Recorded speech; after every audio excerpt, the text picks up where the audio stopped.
नमस्कार, स्वागत है आपका एक और नई श्रृंखला में। हम बात कर रहे थे साल 2023 कैसा रहने वाला है। 12 राशियों की बात चल रही है, जिसमें हमने 3 राशियां अर्थात मेष राशि, वृषभ राशि और मिथुन राशि, इन तीनों की बात हमने कर ली। आइए अब श्रृंखलाबद्ध आगे बढ़ते हुए हम बात करते हैं आज की चौथी राशि कर्क राशि। कैसा रहने वाला है साल 2023 कर्क राशि के जातकों के लिए, आइए समझते हैं। ग्रह स्थितियों की यदि बात की जाए तो शनि राशि परिवर्तन करके जनवरी में चले जाएंगे कुंभ राशि में। वहीं राहु यथावत अक्टूबर तक मेष राशि में ही बने रहेंगे और देवगुरु बृहस्पति अप्रैल तक 22 अप्रैल तक मीन राशि में ही गोचर करने वाले हैं। जब भी हम एक वर्ष की बात करते हैं तो मुख्यतः इन 3 ग्रहों को ही बिंदु बनाते हैं और इन तीनों बिंदुओं पे विश्लेषण कर आने वाले समय यानी जो 1 साल है 2023, उस पे निष्कर्ष निकालते हैं कि साल कैसा रहने वाला है। कर्क राशि के देवगुरु बृहस्पति यहां बनते हैं भाग्यपति, भाग्य में खुद बैठे हुए हैं और भाग्य की कहीं ना कहीं वृद्धि कर रहे हैं।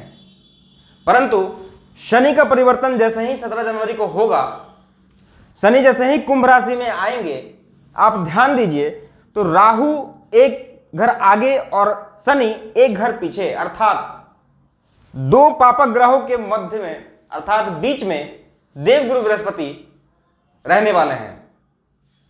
तो अप्रैल तक की स्थिति की यदि बात की जाए देवगुरु बृहस्पति की, तो कहीं ना कहीं गुरु जो अपना खुलकर प्रभाव दे रहे थे आपको, वो उसमें कहीं ना कहीं कमी आती हुई दिखाई दे रही है मुझे।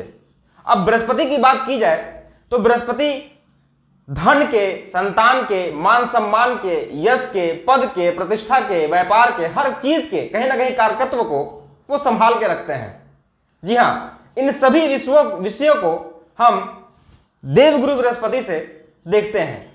तो कर्क राशि के लिए मैं यह कह सकता हूं कि जो स्टार्टिंग ऑफ द ईयर है, यानी जो साल की शुरुआत है, उसमें कहीं ना कहीं बृहस्पति के संघर्ष करने की वजह से आर्थिक तौर पे, व्यापारिक दृष्टिकोण से, और सबसे जो मूल बात अर्थात सपोज कीजिए कि कोई गवर्नमेंट जॉब में है या किसी प्राइवेट नौकरी में है, तो संघर्ष की स्थिति बेवजह की बनती हुई दिख रही है। मध्य साल की यदि बात की जाए यानी अप्रैल के बाद की, तो बृहस्पति अपना राशि परिवर्तन कर जब मेष राशि में जाएंगे तो कहीं ना कहीं केंद्रगत हो जाएंगे। तो केंद्रगत होने की वजह से बृहस्पति की स्थिति मजबूत अवस्था में देखी जाएगी, मानी जाएगी।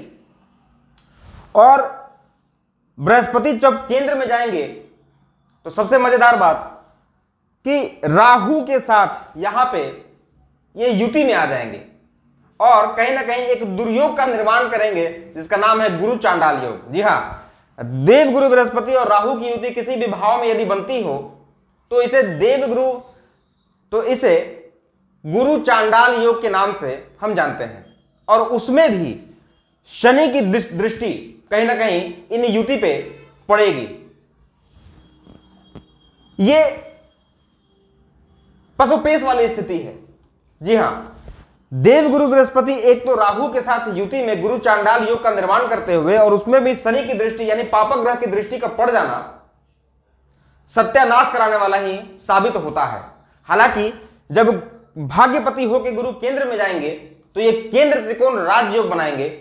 उसके वजह से कहीं ना कहीं व्यापार में जो स्टार्टिंग ऑफ द ईयर से कुछ नुकसान आपने देखा, उसकी भरपाई भी कहीं ना कहीं देवगुरु बृहस्पति करवाएंगे।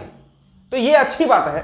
हालांकि स्वास्थ्य के दृष्टिकोण से मैं एक बात कह सकता हूं कि स्वास्थ्य में किसी प्रकार का भी दिक्कत मुझे दिखाई नहीं पड़ रहा। तो स्वास्थ्य के दृष्टिकोण से साल 2023 आपके लिए बेहतर रहने वाला है। परंतु कार्य क्षेत्र में दिक्कत, आर्थिक तौर से दिक्कत, इन सब परिस्थितियों के लिए आपको कहीं ना कहीं संघर्ष जरूर करना पड़ सकता है।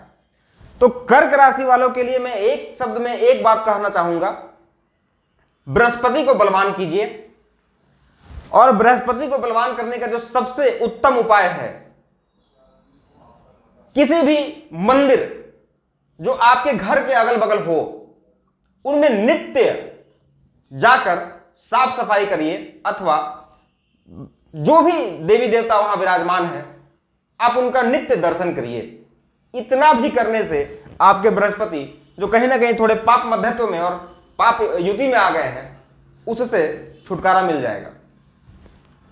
कर्क राशि महान राशि, 12 राशियों में मैं बराबर जब भी चर्चा करता हूं कर्क राशि का, तो मैं एक बात निसंदेह कहता हूं कि इन लग्न के जातक या इन राशियों के जातक बड़े ही कोमल स्वभाव के होते हैं, बड़े ही मार्मिक स्वभाव के होते हैं, सेंटिमेंटल होते हैं, भावुक होते हैं और भावना में बहकर कहीं ना कहीं अपना बड़ा नुकसान कर लेते हैं। तो एक बात और मैं यहां कहना चाहूंगा, मंगल देखिए यहां आपके लाभ भाव में बैठे हुए हैं।